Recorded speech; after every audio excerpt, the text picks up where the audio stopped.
sétimo ano, sou a professora Nádia, professora de Ecologia e Programa de Saúde de vocês. Só para a gente concluir quanto ao uso dos agrotóxicos, vamos só ver a relação de um estudioso sobre a produção de alimentos e para a gente relacionar, na verdade, é uma teoria chamada teoria malthusiana que eu pedi para vocês pesquisarem na última atividade que eu passei para vocês. Eu espero que vocês tenham pesquisado e a gente relacionar essa teoria com o atual uso de agrotóxicos com a produção de alimentos. Então, como eu combinei para vocês ficarem anotando os conteúdos do quadro, eu vou sair da frente do quadro para vocês pausarem o vídeo e anotar os conteúdos.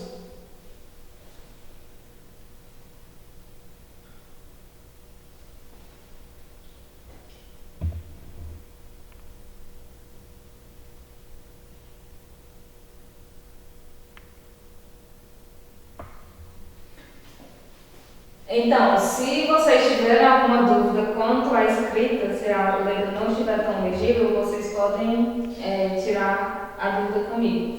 Continuando, como eu pedi para vocês pesquisarem a teoria malthusiana, vocês já devem ter uma noção, essa teoria recebe esse nome em homenagem à pessoa que definiu essa teoria. E o que era que essa teoria defendia? Era o seguinte: defendia que a população cresceria em ritmo acelerado, superando a oferta de alimentos, o que resultaria em problemas como a fome e a miséria.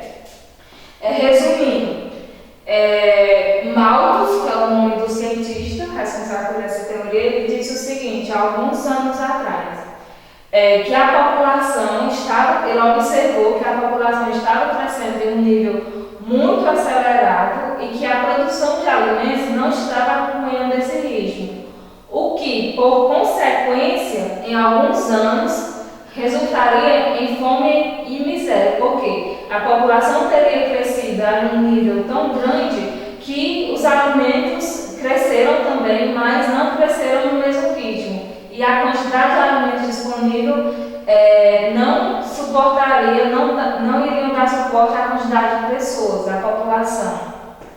Então, graficamente, é o seguinte, eu tenho aqui duas variáveis, vamos chamar assim. Essa primeira aqui é em relação à quantidade de alimentos produzidos e essa segunda aqui em relação à população. Então, a população ia crescer em um nível tão acelerado que a produção de alimentos não iria acompanhar. Então, em um determinado tempo, ia surgir fome e miséria, porque tinha tanta gente no mundo que a quantidade de alimento produzida não ia dar de conta de alimentar, de saciar a fome dessas pessoas. Essa teoria já faz muitos anos e ele elaborou conforme os recursos que ele tinha naquela época. Então, se a gente for pensar um pouquinho, alguns anos atrás, realmente, a quantidade de pessoas que nasciam era muito grande, porque nós não tínhamos as tecnologias que nós tínhamos hoje para controlar a natalidade, que é a quantidade de nascidos.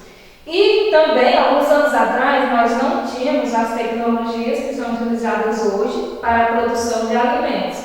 Então, em certo ponto, se a gente for analisar de acordo com as informações que ele tinha, não é uma teoria tão absurda, mas que atualmente não faz muito sentido por causa que a tecnologia, como eu falei, avançou e nós tivemos algumas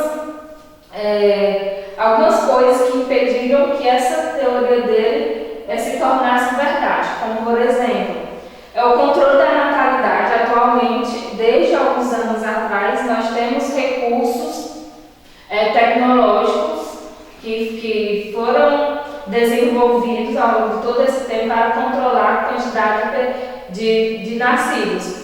Então, atualmente, a quantidade de filhos por família não é tão grande como há alguns anos atrás. E, além disso, começou-se a utilizar vários recursos para aumentar a produção de alimentos em um determinado solo, por exemplo. Com isso, nós temos nós chegamos ao que nós estamos vendo ao longo dessas aulas, o uso dos agrotóxicos, que foram um dos recursos utilizados, porque há alguns anos atrás, além da produção ser menor, tinha também um grande número de pragas que acabavam fazendo com que essa produção diminuísse cada vez mais. Então, essa teoria ela não foi concretizada por causa do avanço tecnológico que nós tivemos ao longo desses anos, mas será se a fome e a miséria realmente não fazem parte dos nossos dias atuais? Se a gente observar, até mesmo no nosso país, isso não acontece por causa de alguns fatores, desigualdade social, por exemplo. Tanto no nosso país como em outras regiões, como por exemplo no continente africano, a questão da fome e da miséria é muito grande, porque existe a distribuição do solo. Se a gente for observar, por exemplo, a história do nosso país, desde quando os portugueses chegaram no Brasil, houve uma divisão muito injusta, porque de início, a parte do nosso país, que era de responsabilidade dos portugueses, por exemplo, as terras foram distribuídas para apenas 12 pessoas. E será que essa má distribuição até hoje não faz parte da nossa realidade? É claro que faz. A gente pode observar que até nos dias de hoje, nós temos um país imenso como o Brasil, com uma grande quantidade de solo, uma terra muito fértil, que produz uma grande quantidade de alimentos, só que essa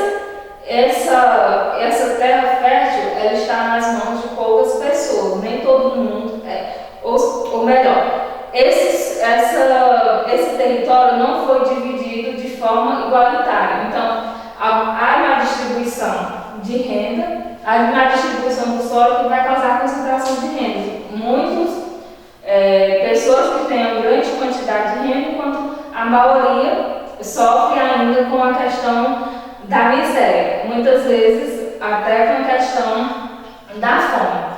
Por isso, aí também nós caímos mais em relação ao uso dos agrotóxicos, que são utilizados para aumentar a nossa produção. Porque, apesar dos riscos, eu também pedi para vocês pesquisarem, apesar dos riscos que são causados tanto para o meio ambiente como para a saúde das pessoas, eles ainda assim são utilizados para aumentar a produção. Então, assim, basicamente, eu queria passar para vocês sobre essa teoria e relacionar com o uso dos agrotóxicos, que essa busca por se produzir cada vez mais para o enriquecimento de algumas pessoas faz com que esse uso ainda seja esse uso de agrotóxicos ainda seja muito comum. E os próximos conteúdos que eu vou passar para vocês seria uma alternativa para a produção de alimentos que não utilize esse tipo de recurso e por consequência que não vai causar esses danos.